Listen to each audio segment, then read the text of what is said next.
सत श्री अकाल। D5 channel Punjabi देख रहे सारे दर्शकों का मैं धर्मिंदर संधू स्वागत करदा हां।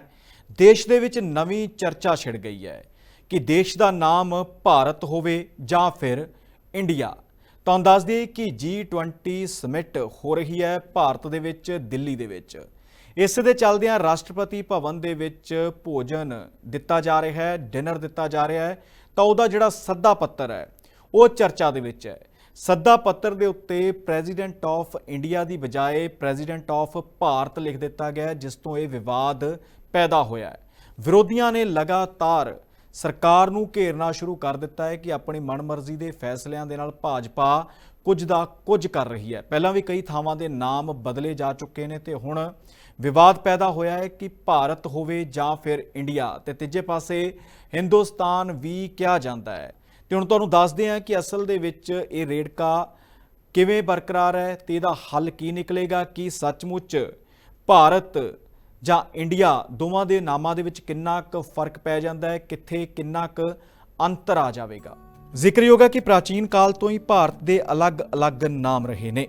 किते इसनूं जंबू द्वीप कहा गया, किते भारत खंड, किते हिमवर्ष, किते भारत वर्ष, किते आर्यवर्त, हिंद, हिंदुस्तान अते इंडिया भी कहा गया है। पर इन्हां सब दे विचों प्रचलित नाम भारत ही रहा है। पुराणिक कथावां दे अनुसार भी भारत दे नामकरण नूं लैके कई तरह के मत ने। कहा जाता है कि भारत की उत्पत्ति भरत तो हुई है। राजा दशरथ के बेटे अते भगवान राम के छोटे भरा भरत सन ते नाट्य शास्त्र के रचयिता भरत मुनि सन। पुरुवंश के राजा दुष्यंत अते शकुंतला के बेटे का नाम भी भरत सी, जिसका जिक्र महाभारत दे विच भी आउंदा है। ते कई विद्वानां दा मनना है कि भारत नाम दे पिछे दुष्यंत दे बेटे भरत दा ही जिक्र है। ऋग्वेद की एक शाखा ऐतरेय ब्राह्मण दे विच भी दुष्यंत दे बेटे भरत दे नाम ते ही भारत दा नामकरण करन संबंधी तर्क दिता गया है। ते दूजे पासे मत्स्य पुराण दे विच मनु नूं प्रजा नूं जन्म देण वाला, उहदा भरण पोषण करन वाला कहा गया है ते भरत कहा गया है। ते भी जिक्र आउंदा है कि जिस इलाके विच मनु दा राज सी उसनूं भारत वर्ष कहा गया। जैन धार्मिक ग्रंथां दे विच भी भारत नाम दा जिक्र मिलदा है। यह कहा जाता है कि भगवान ऋषभ देव दे वड्डे बेटे महायोगी भरत दे नाम ते देश का नाम भारत वर्ष पिया। ते विष्णु पुराण दे एक श्लोक दे मुताबिक जो समुद्र दे उत्तर च हिमालय दे दक्षिण विच है वो भारत वर्ष है ते असीं उस दियां संतानां हां। ते दूजे पासे इंडिया का जिक्र किया जाए, इंडिया नाम की चर्चा की जाए तो इस नूं लैके भी कई तरह दीयां मनतां ने। सिंधु नदी जो ग्रीक भाषा दे विच इंडस के नाम नाल जानी जाती सी, इंडस शब्द लैटिन भाषा तो लिया गया है। यूनान के इतिहासकार हेरोडोटस ने 440 ईसा पूर्व इंडिया शब्द का इस्तेमाल किया सी। उन्हां तुर्की अते ईरान दे नाल इंडिया की तुलना करते हुए कहा सी कि इंडिया स्वर्ग वर्गा है, उत्थों की मिट्टी उपजाऊ है ते ज़्यादा आबादी रहिंदी है। ते नाल हिंद अते हिंदुस्तान शब्द का इतिहास भी 2500 साल पुराना है, क्योंकि जिहड़े बाहरों आउण वाले लोग सी वो स नूं ह बोलते सी, जिस तो बाद सिंध तो हिंद हो गया। यानी कि बाहर तो आउण वाले लोग सस्से नूं हा बोलते सी। जेकर अंग्रेज़ इतिहासकारां दे मत की गल कीती तां उन्हां दे मुताबक जिहड़े मुगल शासक सीगे वो देश नूं हिंदुस्तान ही कहा करते सी। उस तो बाद अंग्रेज़ां दा राज आया तो उन्होंने इंडिया शब्द नूं प्रचलित किया। ते हुण चर्चा करते हैं संविधान की कि संविधान के मुताबिक देश का नाम की होना चाहिए है, भारत, इंडिया जां फिर हिंदुस्तान। मूल रूप दे विच संविधान अंग्रेजी भाषा दे विच लिखिया गया है ते उस तो बाद जिहड़े उहदे अनुवाद होए ने वो हिंदी भाषा दे विच भी होए ने ते होरनां भाषावां दे विच भी होए ने। भारतीय संविधान का जो ड्राफ्ट पेश किया गया सी, बहस के दौरान कई प्रस्ताव भी रखे गए सन जो अंग्रेजी विच सन। संविधान सभा की बहस के दौरान 17 सितंबर 1949 नूं संघ का नाम अते राज खेतर खंड चर्चा के लिए पेश होया। इस दौरान जिवें ही अनुच्छेद 1 पढ़िया गया तो उहदे विच लिखिया सी India that is Bharat shall be a union of states. ते इस तो बाद दे विच एक शोध वास्ते प्रस्ताव लिआंदा गया जिहदे विच इंडिया की थां दे उत्ते देश का नाम भारत सुझाया गया। जिस तो बाद दे विच संविधान की कमेटी ने कोई भी होर प्रस्ताव नूं पास नहीं किया ते भारत अते इंडिया ही दर्ज हो गया। संविधान की हिंदी कॉपी के आर्टिकल 1 दे विच भी इसका जिक्र आउंदा है। जिस तरह दे नाल अंग्रेजी भाषा दे विच तुहानूं दस्सिया तो उस तरह ही हिंदी दे विच भी लिखिया गया है कि भारत अर्थात इंडिया राज्यों का संघ होगा, ਯਾਨੀ ਕਿ ਭਾਰਤ ਅਤੇ ਇੰਡੀਆ ਨੂੰ ਦੋਨਾਂ ਨੂੰ ਬਰਾਬਰ ਮੰਨਿਆ ਗਿਆ ਹੈ। ਤੇ ਹੁਣ ਸਵਾਲ ਇੱਕ ਇਹ ਖੜਾ ਹੋਇਆ ਹੈ ਕਿ ਜੇਕਰ ਪ੍ਰੈਜ਼ੀਡੈਂਟ ਆਫ ਇੰਡੀਆ ਦੀ ਥਾਂ ਦੇ ਉੱਤੇ ਪ੍ਰੈਜ਼ੀਡੈਂਟ ਆਫ ਭਾਰਤ ਲਿਖਿਆ ਗਿਆ ਹੈ ਤਾਂ ਉਹ ਸੰਵਿਧਾਨਿਕ ਹੈ ਜਾਂ ਫਿਰ ਗੈਰ ਸੰਵਿਧਾਨਿਕ। ਸੰਵਿਧਾਨ ਦੇ ਮੁਤਾਬਕ ਦੇਖਿਆ ਜਾਵੇ ਤਾਂ ਇਹ ਗੈਰ ਸੰਵਿਧਾਨਿਕ ਨਹੀਂ। ਜਿਸ ਤਰ੍ਹਾਂ ਅਸੀਂ ਪਹਿਲਾਂ ਵੀ ਚਰਚਾ ਕੀਤੀ ਹੈ ਕਿ ਸੰਵਿਧਾਨ ਦੇ ਆਰਟੀਕਲ 1 ਦੇ ਮੁਤਾਬਕ ਭਾਰਤ ਅਤੇ ਇੰਡੀਆ ਦੋਵੇਂ ਨਾਮ ਹੀ ਮਾਨੇ ਨੇ, ਯਾਨੀ ਕਿ ਦੋਵਾਂ ਨੂੰ ਹੀ ਮਾਨਤਾ ਮਿਲੀ ਹੋਈ ਹੈ। ਇੱਥੋਂ ਤੱਕ ਕਿ ਜੇਕਰ ਇਹਨਾਂ ਦੋਵਾਂ ਨਾਮਾਂ ਤੋਂ ਇਲਾਵਾ ਜੰਬੂ ਦੀਪ, ਭਾਰਤ ਵਰਸ਼ ਜਾਂ ਕੁਝ ਹੋਰ ਲਿਖਿਆ ਜਾਂਦਾ ਹੈ ਤਾਂ ਉਸ ਨੂੰ ਗੈਰ ਸੰਵਿਧਾਨਕ ਮੰਨਿਆ ਜਾਵੇਗਾ। ਤੇ ਹੁਣ ਤੁਹਾਨੂੰ ਦੱਸਦੇ ਹਾਂ ਕਿ ਅਸਲ ਦੇ ਵਿੱਚ ਸਾਰੀ ਕੰਟਰੋਵਰਸੀ ਕ੍ਰੀਏਟ ਕਿਵੇਂ ਹੋਈ। ਪਿਛਲੇ ਦਿਨਾਂ ਦੇ ਦੌਰਾਨ ਭਾਜਪਾ ਨੂੰ ਐਨਡੀਏ ਨੂੰ ਟੱਕਰ ਦੇਣ ਵਾਸਤੇ ਇੰਡੀਆ ਨਾਮਕ ਗੱਠਜੋੜ ਦਾ ਗਠਨ ਕੀਤਾ ਗਿਆ, ਜਿਹਦੇ ਵਿੱਚ ਵਿਰੋਧੀ ਧਿਰਾਂ ਸ਼ਾਮਲ ਨੇ। ਉਹਨਾਂ ਨੇ ਇੰਡੀਆ ਰੱਖਿਆ ਹੈ, ਇੰਡੀਆ ਦੇਸ਼ ਦਾ ਨਾਮ ਵੀ ਹੈ ਤੇ ਦੂਜੇ ਪਾਸੇ ਇੰਡੀਆ ਗੱਠਜੋੜ ਦਾ ਨਾਮ ਵੀ ਹੋ ਗਿਆ।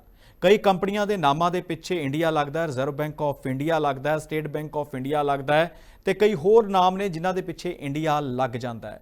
ਤਾਂ ਪਹਿਲਾਂ ਵੀ ਦੇਸ਼ ਦੇ ਪ੍ਰਧਾਨ ਮੰਤਰੀ ਨਰਿੰਦਰ ਮੋਦੀ ਹੋਰਾਂ ਨੇ ਇੰਡੀਆ ਗੱਠਜੋੜ ਨੂੰ ਲੈ ਕੇ ਕਈ ਤਰ੍ਹਾਂ ਦੇ ਸਵਾਲ ਚੁੱਕੇ ਸੀ ਕਿ ਭ੍ਰਿਸ਼ਟਾਚਾਰੀਆਂ ਦਾ ਇੱਕ ਗੱਠਜੋੜ ਹੋਇਆ ਤੇ ਹੁਣ ਵੀ ਲਗਾਤਾਰ ਵਿਰੋਧੀ ਇਸੇ ਤਰ੍ਹਾਂ ਦੇ ਸਵਾਲ ਹੀ ਚੁੱਕਦੇ ਨੇ। ਤੇ ਕੇਜਰੀਵਾਲ ਸਾਹਿਬ ਨੇ ਸਿੱਧੇ ਤੌਰ ਦੇ ਉੱਤੇ ਜਵਾਬ ਵੀ ਦਿੱਤਾ ਹੋਇਆ। ਕੇਜਰੀਵਾਲ ਸਾਹਿਬ ਕਹਿੰਦੇ ਨੇ ਕਿ ਅਸੀਂ ਇੰਡੀਆ ਗੱਠਜੋੜ ਬਣਾਇਆ ਹੈ ਤਾਂ ਕਰਕੇ ਉਹ ਚਾਹੁੰਦੇ ਨਹੀਂ ਕਿ ਇੰਡੀਆ ਹਰ ਕਿਸੇ ਦੀ ਜ਼ੁਬਾਨ ਦੇ ਉੱਤੇ ਹੋਵੇ, ਇਸ ਕਰਕੇ ਇਹਦਾ ਨਾਮ ਭਾਰਤ ਰੱਖਿਆ ਜਾ ਰਿਹਾ ਹੈ। ਤੇ ਦੂਜੇ ਪਾਸੇ ਕਹਿੰਦੇ ਜੇਕਰ ਅਸੀਂ ਭਾਰਤ ਰੱਖ ਲੈਂਦੇ ਤਾਂ ਫਿਰ ਦੇਸ਼ ਦਾ ਨਾਮ ਕੀ ਹੁੰਦਾ, ਉਹਨਾਂ ਨੇ ਵੱਡਾ ਸਵਾਲ ਖੜਾ ਕੀਤਾ है। देखिए, मेरे को पास कोई आधिकारिक सूचना नहीं है इस बारे में कि ऐसा वो करने जा रहे हैं, लेकिन जैसा आप लोग बता रहे हैं ऐसी उड़ती उड़ती हवा सुनी है। ऐसा क्यों किया जा रहा है? ऐसा कहा जा रहा है इसलिए किया जा रहा है क्योंकि इंडिया नाम का कई सारी पार्टियों का एक अलायंस बना है जिसका नाम इंडिया है।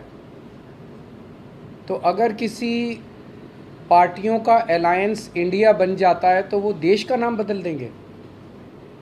देश तो 140 करोड़ लोगों का है, किसी एक पार्टी का देश थोड़ी है। कल मान लीजिए इस इंडिया अलायंस ने अपना नाम बदल के भारत रख लिया तो फिर भारत भी बदल देंगे। फिर क्या भारत का नाम बीजेपी रखेंगे या भारत का नाम फिर क्या रखेंगे? मान लो इंडिया अलायंस ने कल एक मीटिंग करके अपना नाम इंडिया से बदल के भारत रख लिया तो क्या ये फिर भारत का नाम भारत बदल देंगे? ये क्या मजाक है? देश है भाई, देश इतने हजारों साल पुराना भारत देश है, इतनी बड़ी पुरानी संस्कृति है, इतना पुराना हमारा देश है, उसका नाम इसलिए केवल बदल के रखा जा रहा है क्योंकि इंडिया अलायंस बन गया और बीजेपी को ये लग रहा है कि थोड़े बहुत 4 वोट इनके कम हो जाएंगे इंडिया अलायंस बनने से, तो वोट कम हो जाएंगे इसलिए भारत का नाम बदल दो। ये तो देश के साथ गद्दारी है। मतलब पार्लियामेंट पैनिक बटन मतलब दब चुका है। ऐसा लगता है कि जो असर पैदा हुआ है, देखिए इंडिया अलायंस का के लिए जो इनका रिस्पॉन्स है उससे लगता है कि बहुत ज़्यादा बौखलाए हुए हैं, बहुत ज़्यादा बौखलाए हुए हैं। ਆਮ ਆਦਮੀ ਪਾਰਟੀ ਦੇ ਮੈਂਬਰ ਰਾਜ ਸਭਾ ਰਾਘਵ ਚੱਡਾ ਨੇ ਵੀ ਇਹਦੇ ਉੱਤੇ ਆਪਣਾ ਪ੍ਰਤੀਕਰਮ ਦਿੱਤਾ ਹੈ ਤੇ ਦੂਜੇ ਪਾਸੇ ਸ਼੍ਰੋਮਣੀ ਅਕਾਲੀ ਦਲ ਦੇ ਪ੍ਰਧਾਨ ਸੁਖਬੀਰ ਸਿੰਘ ਬਾਦਲ, ਉਹੀ ਸ਼੍ਰੋਮਣੀ ਅਕਾਲੀ ਦਲ ਜਿਹਦਾ ਭਾਜਪਾ ਦੇ ਨਾਲ ਗੱਠਜੋੜ ਸੀ, ਹਰਸਿਮਰਤ ਕੌਰ ਬਾਦਲ ਕੇਂਦਰੀ ਮੰਤਰੀ ਸਨ ਤੇ ਹੁਣ ਵੀ ਮੈਂਬਰ ਪਾਰਲੀਮੈਂਟ ਤਾਂ ਹੈਗੇ ਹੀ ਨੇ ਦੋਵੇਂ ਜਣੇ, ਪਰ ਇਸ ਦੇ ਬਾਵਜੂਦ ਭਾਜਪਾ ਦੇ ਥੋੜਾ ਜਿਹਾ ਵਿਰੋਧ ਦੇ ਵਿੱਚ ਬੋਲਦੇ ਹੋਏ ਨਜ਼ਰ ਆਏ ਨੇ ਸੁਖਬੀਰ ਬਾਦਲ ਨੇ ਕਿਹਾ ਹੈ ਕਿ ਇਹ ਇੱਕ ਤਰੀਕੇ ਦੇ ਨਾਲ ਕੰਟਰੋਵਰਸੀ ਕ੍ਰੀਏਟ ਕੀਤੀ ਜਾ ਰਹੀ ਹੈ ਉਦੋਂ ਜਦੋਂ G20 ਸਮਿਟ ਭਾਰਤ ਦੇ ਵਿੱਚ ਹੋ ਰਹੀ ਹੈ, ਵਿਦੇਸ਼ ਤੋਂ ਮਹਿਮਾਨਾਂ ਨੇ ਆਉਣਾ ਹੈ, ਨੁਮਾਇੰਦਿਆਂ ਨੇ ਆਉਣਾ ਹੈ, ਪ੍ਰਤੀਨਿਧੀਆਂ ਨੇ ਆਉਣਾ ਹੈ, ਤਾਂ ਸਿਰਫ ਤੇ ਸਿਰਫ ਭਾਜਪਾ ਇੱਕ ਪਬਲਿਸਿਟੀ ਸਟੰਟ ਕਰ ਰਹੀ ਹੈ। ਜਦੋਂ ਦੇਸ਼ ਵਿੱਚ G20 ਸੰਮੇਲਨ ਹੋਏ, ਜਦੋਂ ਦੁਨੀਆ ਦੇ ਲੀਡਰ ਇੱਥੇ ਆਪਣੇ ਦੇਸ਼ 'ਚ ਹੋਣ, ਤੁਸੀਂ ਸਡਨਲੀ ਕਹੋ ਜੀ ਆਪਣਾ ਦੇਸ਼ ਨਾ ਆ ਨਹੀਂ ਤੇ ਆ ਹੈ। ਪਹਿਲੀ ਗੱਲ ਹੈ ਕਿ ਨਾਂ ਚੇਂਜ ਕਰਨ ਦਾ ਇੱਕ ਪ੍ਰੋਸੀਜਰ ਹੈ। ਤੁਸੀਂ ਐ ਨਹੀਂ ਹੈ ਕਿ ਅੱਜ ਜੀ ਕਰੇ ਮੈਂ ਇਹਦਾ ਨਾਂ ਲਿਖਦਾ, ਮੇਰਾ ਇਹਦਾ ਨਾਂ ਲਿਖਦਾ। ਇੱਕ ਜਿਵੇਂ ਕੋਈ ਪਿੰਡ ਦਾ ਨਾਂ ਚੇਂਜ ਕਰਨਾ ਹੋਏ, ਪਿੰਡ ਦੀ ਰੈਜ਼ੋਲੂਸ਼ਨ ਹੁੰਦੀ ਹੈ, ਫਿਰ DC ਅਪਰੂਵ ਕਰਦਾ ਹੈ, ਫਿਰ ਕੈਬਨਿਟ ਅਪਰੂਵ ਕਰਦੀ ਹੈ ਸਟੇਟ ਦੀ, ਫਿਰ ਅਸੈਂਬਲੀ ਅਪਰੂਵ ਕਰਦੀ ਹੈ ਸਟੇਟ ਦੀ, ਉਹਦੇ ਬਾਅਦ ਫਿਰ ਉੱਥੇ ਜਾਂਦਾ ਹੋਮ ਮਿਨਿਸਟਰੀ ਕੋਲੇ ਤੇ ਉੱਥੇ ਕਈ ਡਿਪਾਰਟਮੈਂਟ ਜਾਂਦਾ, ਕਿਉਂਕਿ ਫਿਰ ਸਾਰੇ ਨਕਸ਼ਿਆਂ ਸਾਰੇ ਚੇਂਜ ਹੁੰਦੇ ਆ। ਐ ਨਹੀਂ ਹੈ ਕਿ ਮੈਂ ਅੱਜ ਕਹੂੰਗਾ ਅੱਜ ਇੰਡੀਆ ਨਹੀਂ, ਅੱਜ ਭਾਰਤ ਨਹੀਂ, ਅੱਜ ਕੋਈ ਹੋਰ ਹੈ। ਆ ਇੱਕ ਪੋਲੀਟੀਕਲ ਸਟੰਟ ਹੋਣਾ ਕਰ ਰਹੇ ਹੈ ਇਸ ਕਰਕੇ ਇਹ ਜਿਹੀ ਚੀਜ਼ਾਂ ਨਹੀਂ ਕਰਨੀਆਂ ਚਾਹੀਦੀਆਂ। ਜਦੋਂ ਆਪਣਾ ਦੁਨੀਆ ਦੇ ਸਾਰੇ ਲੀਡਰ ਇੱਥੇ ਆਏ ਹੈ, ਤੁਸੀਂ ਇੱਕ ਨਵੀਂ ਕੰਟਰੋਵਰਸੀ ਸ਼ੁਰੂ ਕਰ ਰਹੇ ਹੋ। ਸੋ ਇਸ ਕਰਕੇ ਮੈਂ ਇਹਨਾਂ ਨੂੰ ਬੇਨਤੀ ਕਰਨਾ ਚਾਹੁੰਦਾ ਹੈ, ਆਪਣਾ ਫੋਕਸ ਪਰਫਾਰਮੈਂਸ ਤੇ ਹੋਣਾ ਚਾਹੀਦਾ, ਡਿਵੈਲਪਮੈਂਟ ਤੇ ਹੋਣਾ ਚਾਹੀਦਾ। ਤੇ ਮੈਂ ਸਾਡੀ ਪਾਰਟੀ ਦੀ ਕਲੀਅਰ ਹੈ, ਸਾਡੇ ਵਾਸਤੇ ਇੰਡੀਆ ਤਾਂ, ਹਿੰਦੁਸਤਾਨ ਤਾਂ ਤਕੜਾ ਹੋਊਗਾ ਨਾਵਾਂ ਨਾਲ ਨਹੀਂ, ਜੇ ਇੱਥੇ ਸਾਰੇ ਧਰਮਾਂ ਦਾ ਸਤਿਕਾਰ ਹੋਏ, ਸਾਰੇ ਧਰਮਾਂ ਦੇ ਲੋਕ ਪਿਆਰ ਨਾਲ ਰਹਿਣ, ਸਾਰੇ ਧਰਮਾਂ ਦੇ ਲੋਕ ਸਮਝਣ ਕਿ ਇਹ ਸਾਡਾ ਦੇਸ਼ ਹੈ।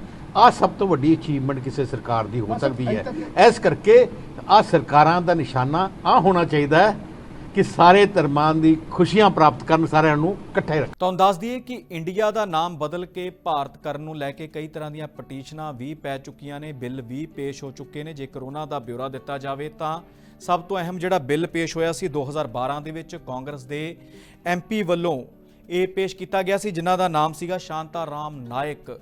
ਉਹਨਾਂ ਨੇ ਕਿਹਾ ਸੀਗਾ ਕਿ ਸੰਵਿਧਾਨ ਦੀ ਪ੍ਰਸਤਾਵਨਾ ਦੇ ਅਨੁਛੇਦ 1 ਦੇ ਵਿੱਚ ਸੰਵਿਧਾਨ ਦੇ ਵਿੱਚ ਜਿੱਥੇ-ਜਿੱਥੇ ਇੰਡੀਆ ਸ਼ਬਦ ਲਿਖਿਆ ਗਿਆ ਹੈ ਉਸ ਦੀ ਥਾਂ ਦੇ ਉੱਤੇ ਭਾਰਤ ਕਰ ਦਿੱਤਾ ਜਾਵੇ। ਤੇ ਉਸ ਤੋਂ ਬਾਅਦ ਦੇ ਵਿੱਚ 2014 ਦੇ ਵਿੱਚ ਯੋਗੀ ਆਦਿੱਤਿਆਨਾਥ ਨੇ ਵੀ ਲੋਕ ਸਭਾ ਦੇ ਵਿੱਚ ਇੱਕ ਨਿੱਜੀ ਬਿੱਲ ਪੇਸ਼ ਕੀਤਾ ਸੀ। ਤੇ ਇਸ ਤੋਂ ਇਲਾਵਾ 2020 ਦੇ ਵਿੱਚ ਸੁਪਰੀਮ ਕੋਰਟ ਦੇ ਵਿੱਚ ਇੱਕ ਪਟੀਸ਼ਨ ਪਾਈ ਗਈ ਸੀ, ਜਿਹਦੇ ਵਿੱਚ ਇਹ ਕਿਹਾ ਗਿਆ ਸੀ ਕਿ ਸੰਵਿਧਾਨ ਦੇ ਵਿੱਚ ਦਰਜ ਇੰਡੀਆ ਦੈਟ ਇਜ਼ ਭਾਰਤ ਨੂੰ ਬਦਲ ਕੇ ਕੇਵਲ ਭਾਰਤ ਕਰ ਦਿੱਤਾ ਜਾਵੇ। ਇਸ ਪਟੀਸ਼ਨ ਦੇ ਵਿੱਚ ਪਟੀਸ਼ਨਕਰਤਾ ਨੇ ਇਹ ਤਰਕ ਦਿੱਤਾ ਸੀਗਾ ਕਿ ਜਿਹੜਾ ਇੰਡੀਆ ਸ਼ਬਦ ਆ ਉਹ ਗ੍ਰੀਕ ਸ਼ਬਦ ਇੰਡੀਕਾ ਤੋਂ ਬਣਿਆ ਹੈ, ਇਸ ਕਰਕੇ ਇਹਦਾ ਕੋਈ ਭਾਰਤ ਨਾਲ ਸੰਬੰਧ ਨਹੀਂ, ਭਾਰਤ ਸ਼ਬਦ ਹੀ ਕੀਤਾ ਜਾਵੇ। ਜਿਸ ਤੋਂ ਬਾਅਦ ਦੇ ਵਿੱਚ ਸੁਪਰੀਮ ਕੋਰਟ ਦੇ ਜੱਜਾਂ ਨੇ, ਉਹਨਾਂ ਦੇ ਬੈਂਚ ਨੇ ਇਸ ਨੂੰ ਖਾਰਜ ਕਰ ਦਿੱਤਾ ਸੀ, ਇਸ ਅਪੀਲ ਨੂੰ, ਕਿ ਅਸੀਂ ਇਸ ਮਾਮਲੇ ਦੇ ਵਿੱਚ ਕੋਈ ਵੀ ਦਖਲ ਦੇਣਾ ਨਹੀਂ ਚਾਹੁੰਦੇ। ਤੇ ਕੁੱਲ ਮਿਲਾ ਕੇ ਹੁਣ ਦੇਸ਼ ਦੇ ਨਾਮ ਦੇ ਉੱਤੇ ਚਰਚਾ ਚੱਲ ਰਹੀ ਹੈ, ਇਸ ਕਰਕੇ ਅਸੀਂ ਵੀ ਤੁਹਾਨੂੰ ਪੂਰਾ ਬਿਊਰਾ ਦੇ ਦਿੱਤਾ ਹੈ ਕਿ ਕਿਸ ਤਰ੍ਹਾਂ ਦੇ ਨਾਲ ਕਦੋਂ ਕੀ ਸ਼ਬਦ ਚੱਲਣ ਦੇ ਵਿੱਚ ਆਏ, ਕਿਸ ਤਰ੍ਹਾਂ ਦੇ ਨਾਲ ਸੰਵਿਧਾਨ ਦੇ ਵਿੱਚ ਇੰਡੀਆ ਅਤੇ ਭਾਰਤ ਦੀ ਪ੍ਰਸਤਾਵਨਾ ਕੀਤੀ ਗਈ ਤੇ ਹੁਣ ਇੰਡੀਆ ਅਤੇ ਭਾਰਤ ਦਾ ਜਿਹੜਾ ਰੇੜਕਾ ਚੱਲ ਰਿਹਾ ਹੈ। ਤੇ ਵਿਰੋਧੀ ਇਸ ਦੇ ਉੱਤੇ ਸਵਾਲ ਖੜੇ ਕਰ ਰਹੇ ਨੇ। ਭਾਜਪਾ ਕਹਿੰਦੀ ਹੈ ਕਿ ਜਾਣਬੁੱਝ ਕੇ ਸਿਆਸਤ ਨੂੰ ਪਖਾਇਆ ਜਾ ਰਿਹਾ ਹੈ। ਦੇਖਣਾ ਹੋਵੇਗਾ ਕਿ ਆਉਣ ਵਾਲੇ ਸਮੇਂ ਦੇ ਵਿੱਚ ਇਹ ਮਾਮਲਾ ਕੀ ਮੋੜ ਲੈਂਦਾ ਹੈ। ਨਿਡਰ ਹਾਂ, ਨਿਰਪੱਖ ਰਹਾਂਗੇ, ਆਜ਼ਾਦ ਹਾਂ, ਸੱਚ ਕਹਾਂਗੇ। ਗੱਲ ਕਰਾਂਗੇ ਸਿਆਸੀ ਹਵਾ ਦੀ, ਹੋਣਗੇ ਹੁਕਮਰਾਨਾਂ ਨੂੰ ਸਿੱਧੇ ਸਵਾਲ। ਸਭ ਤੋਂ ਪਹਿਲਾਂ ਪਹੁੰਚਾਵਾਂਗੇ ਤੁਹਾਡੇ ਤੱਕ ਸਿਰਫ ਸੱਚੀ ਖਬਰ। ਦੱਸਾਂਗੇ ਕੌਣ ਕਰ ਰਿਹਾ ਹੈ ਤੁਹਾਡੇ ਤੇ ਸਬਰ। ਵਿਦੇਸ਼ਾਂ 'ਚ ਬੈਠੇ ਪੰਜਾਬੀਆਂ ਦੇ ਹੱਕ ਦੀ ਕਰਾਂਗੇ ਗੱਲ। ਕੈਨੇਡਾ ਦੀ ਹਰ ਸਿਆਸੀ ਖਬਰ ਲੈ ਕੇ ਆਵਾਂਗੇ ਤੁਹਾਡੇ ਵੱਲ। ਉਭਰਾਂਗੇ ਪੰਜਾਬ ਦੀ ਆਵਾਜ਼ ਬਣ ਕੇ। ਹੋਣਗੇ ਹਰ ਪਹਿਲੂ ਤੇ ਰੋਜ਼ ਚਰਚੇ। ਖੋਲਾਂਗੇ ਅੰਦਰੂਨੀ ਰਾਜ। ਬਣਾਂਗੇ ਬੁਲੰਦ ਆਵਾਜ਼। ਖੇਡ, ਸਿੱਖਿਆ, ਸਿਹਤ, ਖੇਤੀ ਦੀ ਬਾਤ ਪਾਵਾਂਗੇ। ਹਰ ਪਿੰਡ, ਹਰ ਸ਼ਹਿਰ ਜਾਵਾਂਗੇ। ਮਨੋਰੰਜਨ ਨਾਲ ਜੁੜੇ ਕਲਾਕਾਰਾਂ ਨਾਲ ਕਰਵਾਵਾਂਗੇ ਮੁਲਾਕਾਤ। ਸੰਘਰਸ਼ਾਂ ਵਾਲੀ ਜ਼ਿੰਦਗੀ ਤੇ ਮਾਰਾਂਗੇ ਝਾਤ। ਕੀ ਨੇ ਸਾਡੇ ਕਾਨੂੰਨ, ਫਰਜ਼ ਤੇ ਅਧਿਕਾਰ? ਕੀ ਕਰਦੀ ਹੈ ਸਾਡੀ ਸਰਕਾਰ? ਕੀ ਹੈ ਤੁਹਾਡੀ ਮੁਸ਼ਕਲ ਦਾ ਹੱਲ? D5 ਚੈਨਲ ਪੰਜਾਬੀ ਦੀ ਕਚਹਿਰੀ 'ਚ ਹੋਵੇਗੀ सिर्फ लोकां दी गल। धर्म, धरोहर, सेहत और संस्कृति की होगी बात। अब D5 चैनल हिंदी भी होगा सर। D5 चैनल पंजाबी, अपनी धरती अपने लोक। सत श्री अकाल जी, मैं हाँ कुलराज रंधावा ते तुसी देख रहे हो D5 चैनल पंजाबी, जिहड़ा लॉन्च हो चुका है हुण कैनेडा विच।